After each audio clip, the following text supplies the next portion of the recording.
Hi, you are listening to This Is Not Your Practice Life. I'm your host, Macie Renee, and we are going on a journey together, my friends. I'm a certified life and emotional intelligence coach.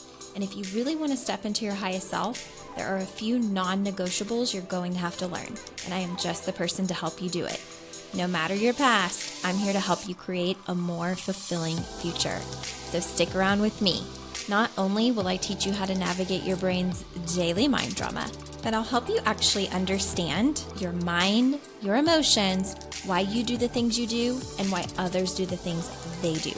Most importantly, I'll help you build the self-awareness skills to create whatever results you want. It's never too late to change the trajectory of your life. After all, this is not your practice life.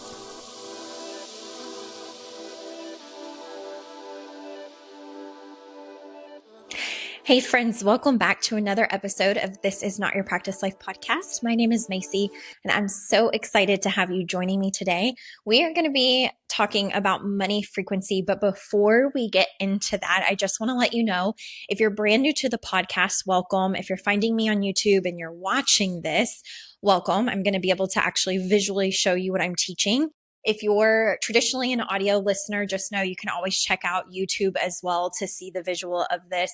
But something that I really want to be able to do more now that I am streaming my podcast on YouTube is to be able to teach you some of the things that I'm teaching my clients. And so anytime I pull out this whiteboard, just know if you like this style of learning, then you would probably really love my program, The Equipped Society. It is a lifetime access program where once you've paid your investment, you get weekly coaching every single Monday live to ask for whatever you need in your life. But also all of my teachings that I've done on my whiteboard live in a portal forever. And you always have access to go watch those and learn from them at your own pace. The whole point of the program is to strengthen and build your emotional intelligence skills. You get to take an EQ assessment and learn exactly what your emotional intelligence skills are right now. And then there are tons of resources as well as live coaching weekly to help you build your emotional intelligence in real time. So if you want to check that out, that's on macierenee.com. I won't always be on my podcast teaching with the whiteboard because I do reserve that for the clients who are paying for services in programs like the Equipped Society and others. But every now and then, whenever I do something, I might just pop on the podcast and decide to give you a visual way to learn as well. So today we're going to talk about money frequency, and I'm going to be like kind of tying it into how our mind and our emotional intelligence plays into the money that we can be making, and honestly, how a lot of people get stuck at certain ceilings with their money and how other people are able to make more money. And it's usually harnessed by the power of your mind and the way that you regulate your body with emotional intelligence. So I'm excited to have you here, and I hope you get a lot of value out of what I'm teaching today. So here is what I want to kind of share about frequency or money frequency in general. What's really important to understand is that as human beings, we all operate from energy, right? We're made of a bunch of little tiny cells and molecules and things that are energy. And how you show up in the world is really determined by a couple of things. Your mindset about how you approach life and the emotions and how you regulate those emotions in your body, because whatever you're thinking in your mind leads to emotions you feel in your body, and those emotions send out energetic frequencies into the world. Okay, they also impact what actions you take, and then you create results in your life. So if you're someone who tends to think pretty negatively, you probably feel quite low or negative about things a lot of times. Things don't usually feel good. And then you take actions based on feeling that low, and then you create results, and you're probably not so happy with your results. And it's not actually because of the circumstances that you've been dealt. I used to believe that my circumstances were the reason that I had the life that I had.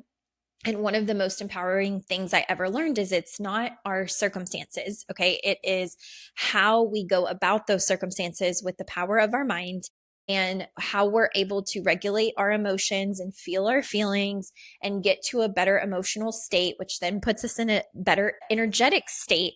It shifts how we show up in the world, so the actions that we take or don't take, and then it creates different results for us. And if you want more insight into that specifically, I did an episode earlier in the year in January that I think if you're watching on YouTube, it'll say like CTFAR, and it'll give you more insight into how this works. So I'm not going to go into that again because I've already talked about it, but here's what I want to say is that the majority of the world, especially people who are not doing any kind of self-awareness work, people who are maybe unaware of the fact that their mind is as powerful as it is, people who are unaware that they can shift and change their emotional intelligence from whatever it is today to a different place where they operate at a different level. The people who are unaware of these things and are not doing this work, they have a frequency just like anybody else in the world.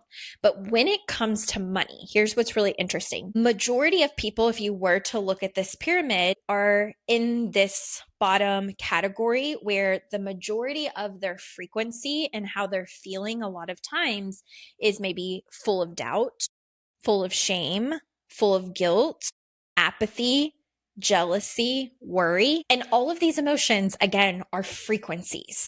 Okay. So they're not nothing. They are actually everything. If you were to put a bunch of people together in one space, the reason that there is a large population in one place is because they're thinking and feeling at a very similar frequency. So their thoughts are similar to other people. And because of that, the average amount of income that most people make in a month's time in the United States is about 5K a month. Okay. And you're going to find that majority of people are in that 5K a month range. Why is it? Why is this area so big? And we'll call it so overpopulated. That's the word that I was looking for.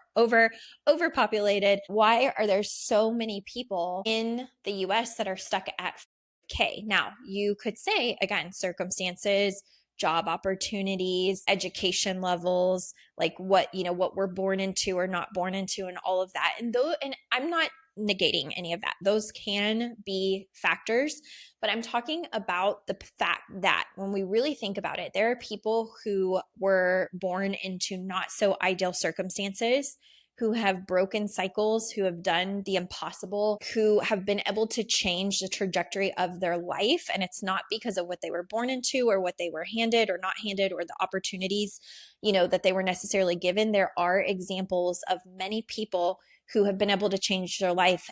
I can promise you it starts with the power of their mind and the way that they emotionally bounce back and the skill and tools of not being confined by their own limiting beliefs or their history or the comfortable patterns of whatever has gone on in their family for generations. Okay. When people are willing to and ready to break out of that, they can. But before they do, most people make in the United States about 5K a month. And the majority is because this is where they operate from. They spend a lot of their time in emotions like doubt, shame, guilt, apathy, jealousy, worry, etc. And that creates a certain energetic frequency. Okay. So in order to grow what I call your money ceiling, meaning that most people feel stuck at 5K, they don't really make more than that. If they do make more than that, they tend to spend it quickly because what their nervous system is used to is that 5K a month limit. If they make over it, they immediately send it out because there has to be a different level of awareness and nervous system regulation with money when you've never had it. That is why if someone who has operated in this bottom part of the pyramid, okay, and it doesn't mean they're not great people, right? Or that anything is necessarily wrong. We're talking solely money. If someone has been stuck at, let's say, 5K months for most of their life, and then they win the lottery for hundreds of thousands or even millions, what do we typically see happen to those people? We typically see those people spend their money very quickly, live above their means, and lose it all very, very fast. They don't know how to keep it or how to make it stretch or how to have financial literacy. And that is because if they've never healed at operating at this frequency, their system doesn't know what to do with that money and it will naturally just send it back out. Okay, so really important things to consider with our money frequency. Now, you will find that you can change your frequency. Being here doesn't mean you're stuck here forever, but also wanting to get out of that money frequency means doing a lot of inner introspection work, a lot of work around your money beliefs. So to give you an example, I grew up in a household where I was with my grandparents. I grew up with my grandparents. My grandparents worked really hard. I would call my papa was a blue collar worker. He was always in the dirty jobs. He didn't make a lot of money. He worked really, really hard. And I think maybe his salary was around K a year. And when it finally got higher, he was right around the time of retirement. Same thing for my grandma. She worked for the city. She was a special needs school bus driver, really hard work, something that she loved to do. She was amazing at it, but she didn't make a lot of money. She maybe made about $33,000 a year. So, and that was in the later part of their life, more so retirement, more so whenever I was, off in college and whatnot, and they were finishing the last few years before retiring. So I imagine that before they, earned a little bit more money when they were raising me as a really tiny tot, things were very tight. Tight, like they made $8 too much to qualify for food stamps because my grandma said she tried to apply for food stamps. My mom was a teen mom. She got pregnant with me at 15 and had me at 16. And so she was talking about how things were, really rough and tight. And I've now shared this quite frequently, but it feels a little, I know it's, feels a little weird to share because it still kind of was like, ugh, I can't believe we did this, but this is truly how I lived. Until high school, maybe like my sophomore year of high school, my grandparents and I shared bathwater. Everything was about being frugal. Everything was like turn the lights off when you're not using them. Don't hold the door open. You're letting, the air out, be very mindful of every single penny that you spend.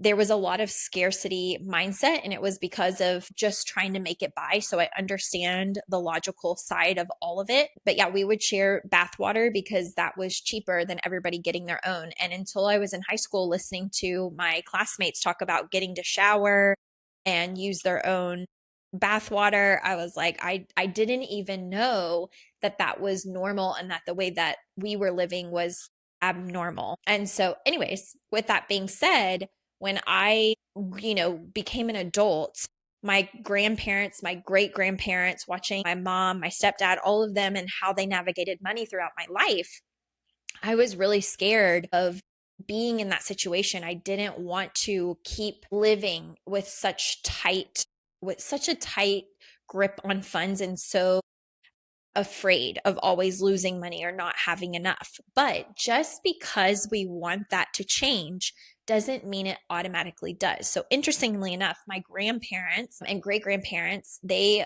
preached to me throughout my entire life because of the financial situation they lived in. They would always say, go to college. It's the safe way. It's the way that you're going to make money.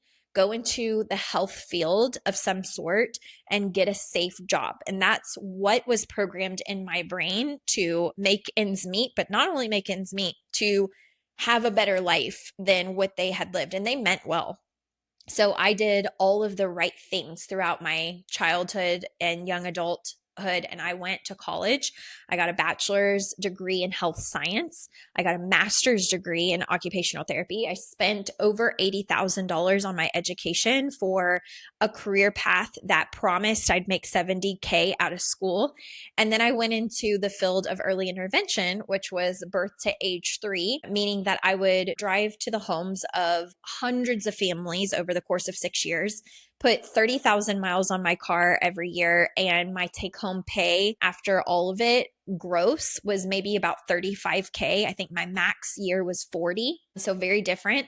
Then I had, student loan debt, barely able to make ends meet, could hardly pay my bills. And I was still miserable and I still didn't have a good relationship with money. I was definitely below this 5K a month. I remember a lot of my checks would end up being 3K, total a month, maybe $3,500 total a month. And then I had all these bills coming out. And so I got to a place where I was like, I can't live this way. Like, I just don't want to repeat this pattern. I can't settle.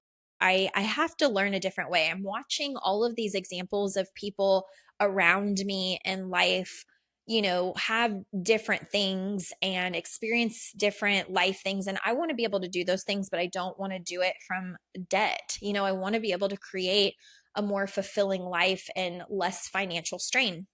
And so the long story short is I met my life coach at 24 years old. That was an investment. It scared me to death. I did not have the money for it, but I do not regret for a second how stressful figuring out how to pay that money was, because it had been the trajectory that has gotten me to where I am today, because I learned the power of my mind. I learned the value of emotional intelligence work, and learned how to stop being a victim, stop blaming, and stop feeling so disempowered by my upbringing and my circumstances. So if any of this just resonated with any of you, that are listening out there, let me just tell you to stay really, really strong in trusting the process of growth and trusting the work.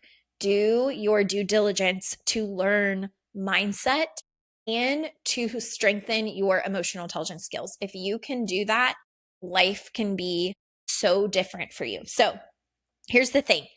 We don't just get to come out of our current money frequency just because we say so, or just because we want something different.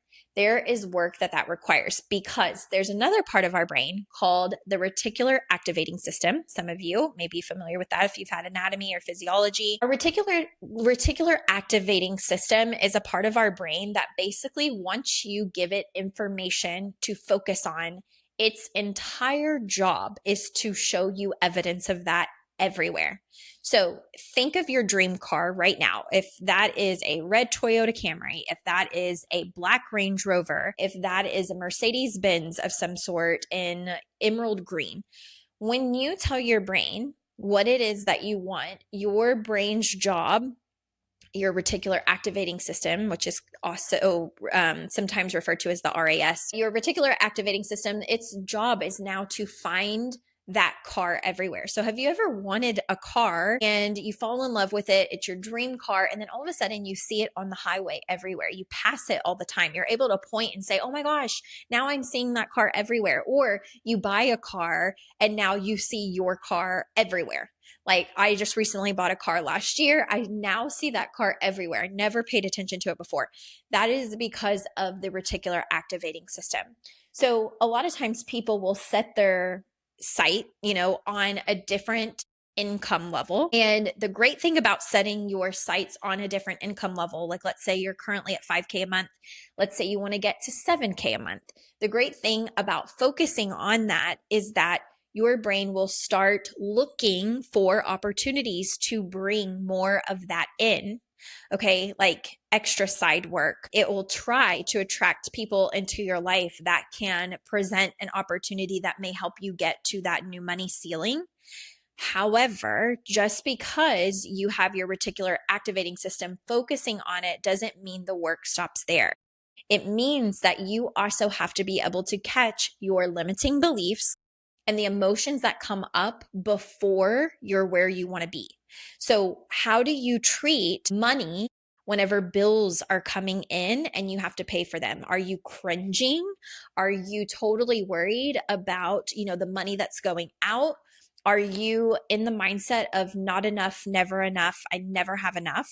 Because something that I teach my clients is it doesn't matter what the thought process is. It actually matters more about what your winning energy is. Winning energy meaning that you can tell your brain to find ways to increase your income to 7K a month, right? Or 8K a month or 20K a month or whatever it is. But if your winning energy is focused on feeling doubtful that you'll ever get there, feeling shame that you want more, feeling guilt for whatever reason, apathy, feeling jealous of other people, feeling worried all the time, if those emotions are the winning energy, you are going to stay at this frequency.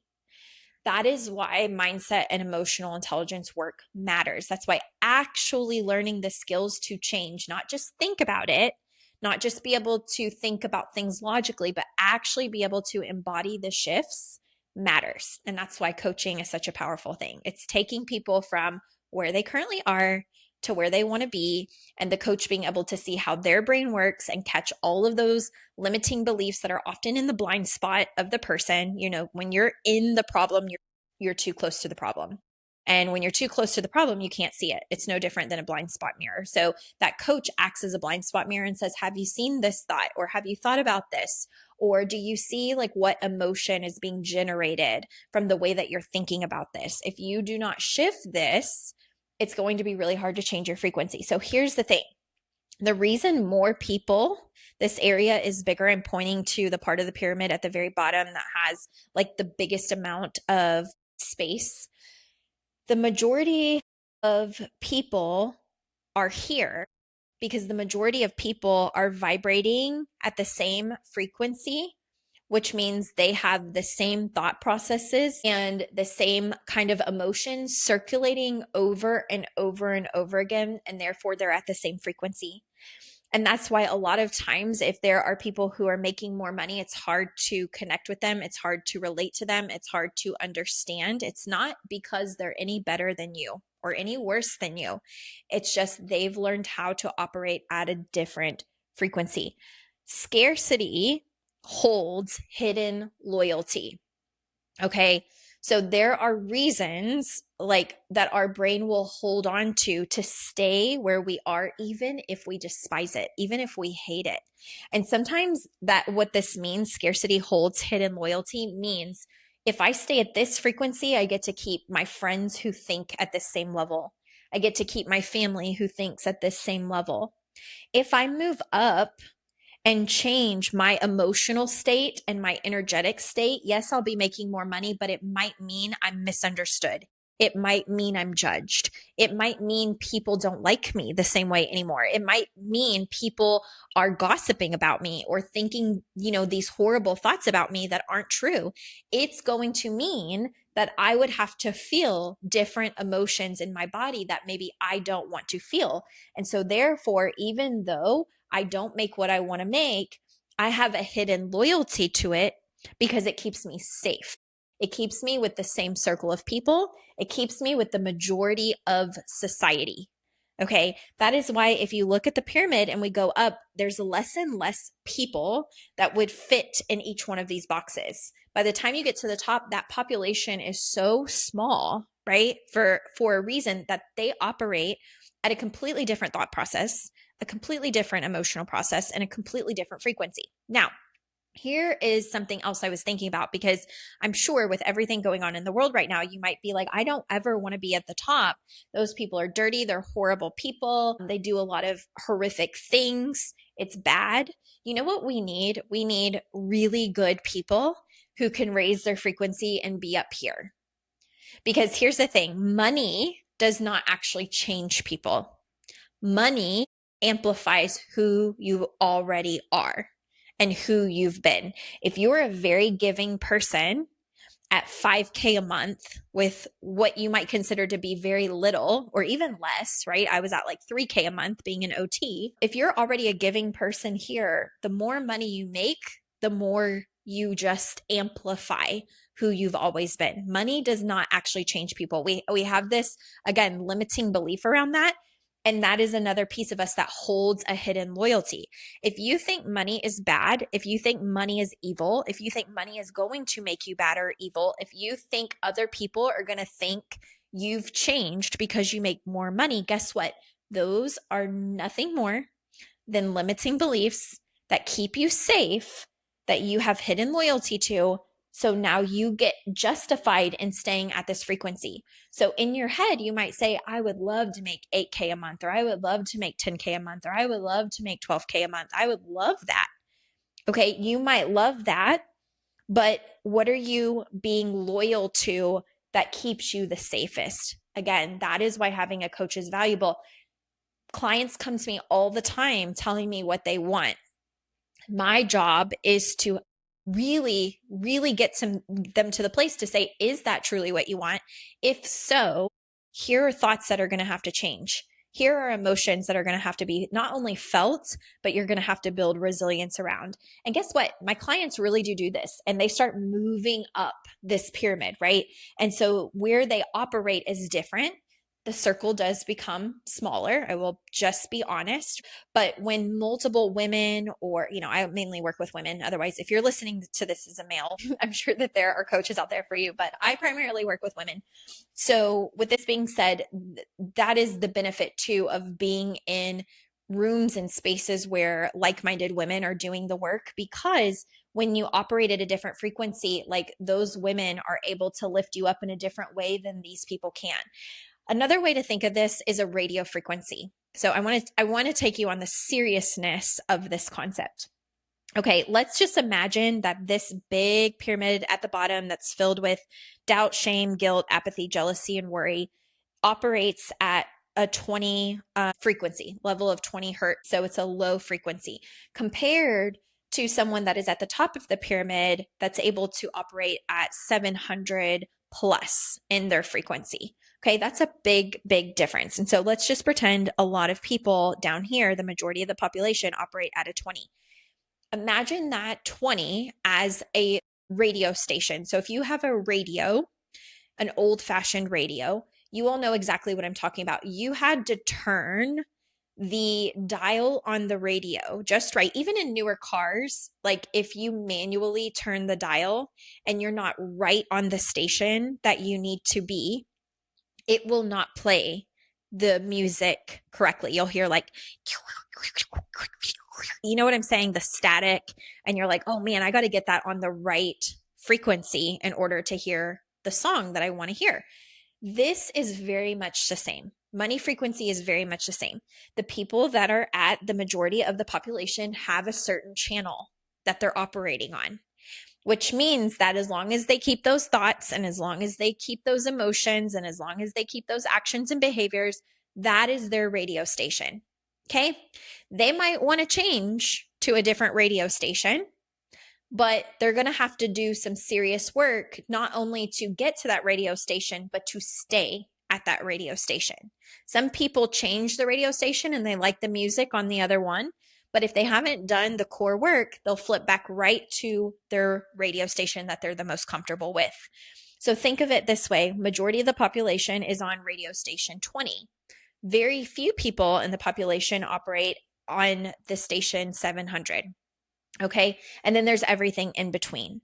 So here's the thing about money and how it responds. Because again, money is just an energy as well. Something interesting that I heard years ago when this was compared, they prompted the idea that money was just an energy. And we think that it's not. We think it's this very tangible thing that we're going to hold in our hand. But I remember two different points of view. One was, even if you print paper money, the only reason that it has value is because someone in the world at some point assigned it value. They printed a picture of money and they put 100 or a 5 or a 10 or a 1 or a 20 on it and made up the value of this piece of paper. And also, another way to think about it with money being energy is there's not enough money, physical money printed to serve the entire United States. If every single person went to their bank account right now, went to the bank and said, I need to pull every bit of money that's in my account, if every single person did that, they would not actually be able to service us the money because there's not enough printed. It's an energetic experience. It's a number that lives on the screen. You log into a device, you see numbers on a screen, and you think it's this tangible thing. It's actually just an energy. It wouldn't exist if every single person needed to go to the bank right now to pull it out. They would be like, there's not enough. There's not enough tangible money. This is an energy. It doesn't exist. Okay. And so really thinking about that with how we operate with money is such a big deal. Okay. It's all a frequency. And that's the craziest thing to wrap our brain around sometimes. But the thing is, money responds the best when we are in a state of gratitude. So actually the trick and the highest actual frequency, it says enlightenment up here, but it really comes down to gratitude. It's being grateful for every single penny. It's being grateful for the little amounts that you have when you can actually, truly, within every cell of your body, feel grateful that you maybe have a roof over your head, or you have a meal that night, or you have water, clean water, or you have a place to sleep, or, you have your needs taken care of, or most of your needs taken care of. If you also have wants and things met in that way, finding the gratitude. When people are in this place of like not enoughness, they operate at a lower frequency than the people who have learned how to be grateful and shift their radio station, because they're no longer holding on to the same limiting beliefs or the same kind of scarcity, fearful emotions. So when we're fearful and when we're in scarcity, money tends to keep going out. It just keeps going out and we'll stay at this lower frequency. When we're in gratitude, even if we don't have a lot, okay? Like I remember paying my coach and having a negative bank account. And so a lot of people would be stuck in scarcity and be like, this is not enough. I have a negative bank account. I don't like my life. I hate my life. I'm not grateful. Whereas my mindset then was I was scared, but at the same time, I was also so grateful that I had enough money to pay my coach, because I knew the things that I was learning from her were helping me shift everything about the way I operated in the world. And I was going to get myself out of the situation I had been in forever. I knew I couldn't, I couldn't afford not to hire her, because I had been doing things the same way in my life forever, and I was not getting the results I wanted in my life. I knew something had to change. So whenever I hired her, even though I was even more broke and would have a negative bank account, I was becoming a different person. So I was always grateful that I could make the investment. And I was always grateful that I was still able to drive a car to get to work. Even when I didn't have gas money sometimes to get to the families I needed to get to, there were actually times, you guys, back then, I'm telling you, life was rough. There were times where I might have another kid or two that I was supposed to see that day on my caseload, and my car would be in the negative with gas. Okay. And so I would know I can either make it home on this tank of negative gas that I have. I actually, I'm on E, I'm below E. I can either make it home and I will get paid tomorrow and be able to reschedule these kids, or I go to both of these kids' houses and possibly not be able to make it home and end up stranded and need a tow truck. And there were times I would have to actually cancel sessions because I didn't have enough money to make it home. And instead of being in woe is me energy, I would be grateful my car made it home. I would be grateful to have a paycheck the next day. I would be grateful that I still had a roof over my head or was able to eat. And throughout that, what I was learning were skills to change my mindset, to change my emotional intelligence skills, to be able to regulate my nervous system and not let stress take over, to trust the vision and live in possibility and know where I was headed versus stay in this state. Okay. So that's really, really important. Now, the last thing that I'm going to say about this is that I want to do a little exercise that I did with my clients in the Equip Society, and you can just notice what comes up for you. If we're ever coaching together, then we can dive into this further as you need. But an exercise that I gave them was to imagine that I asked them to go out into the world, find or get a penny, and bring it back to me. Okay. So just imagine I'm like, you owe me a penny. Go out and get the penny. Most people would be okay with that. Most people would be like, oh, no problem. I have a penny. I can get you a penny. I don't even have to go out of the house. I have one lying in my laundry room. Okay. So most people would be like, a penny's no problem. And they would give me a penny, right? The next task was go out and find me a dollar. You owe me a dollar. Go find a dollar and bring it back to me. Again, most people would be okay with that. Most people have a dollar and most people wouldn't care about spending the dollar. Now, $10. Okay. Imagine that I'm like, go find $10 and bring it back to me. Most people could do that. Some people might feel a little rocky at this stage, depending on their financial situation, but most people would be like, $10 is no problem. I'll go get $10 and bring it back to you. Then we move to $100. Okay. Go obtain $100 and bring it back to me. This is where things can get a little shaky for some people, depending on what frequency they're currently in. Some people are still not going to have any problem going out in the world, finding or making $100 and bringing me that $100 bill. Okay. For other people, they're going to start feeling something. So just notice where you are and when your body goes from really calm, like the penny or the dollar, and where you start to feel a shift. Now, from $100, if I say, go out into the world, find me $1,000 and bring it back to me. Okay. Just notice what happens in your body. Now, from 1,000, go out in the world, get $10,000, bring it back to me. Just think about what you're feeling in your body. If all of a sudden you're noticing your brain go, that's impossible. I don't know how I'm going to get 10,000. I don't know where I'm going to find that. I don't have that in my account. I don't have enough. I don't have extra. Just notice, okay? Just notice from 1 penny what your thoughts were to 10,000. What are your thoughts now? Okay, now 100,000. If I was like, go out in the world, make $100,000 and bring me that $100,000, you're probably having very different thoughts at this point. And same thing for 1,000,000. And I'm sure at this point you have very, very different thoughts. Now, here's what I want to say about that.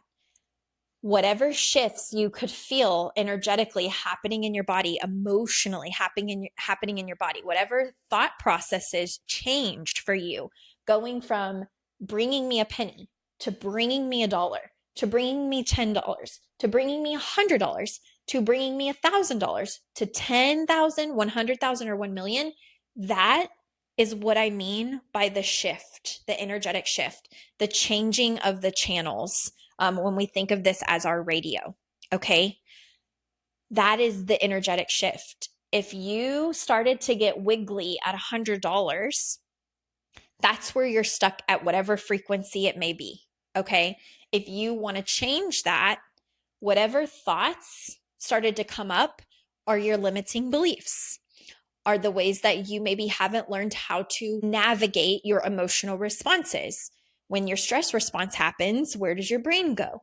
These are the skills that a coach helps someone develop for all areas of their life. Because guess what? Our energetic frequency can change in our relationships, our marriages, if you're dating, how we treat ourselves, our confidence, how we operate if we're working for a corporate company in our career or we're building a business for ourselves, how we parent, okay, how you're showing up in motherhood, all of it. Like you operate, your brain is so powerful. Thoughts create emotions. Emotions send out an energetic frequency in the world. Our emotions also drive the actions we take or don't take. And when you combine all of that together, you create a result. The life that you're living today, you've created, whether it's conscious or subconscious. The money you're making today, you've created, whether it's conscious or subconscious.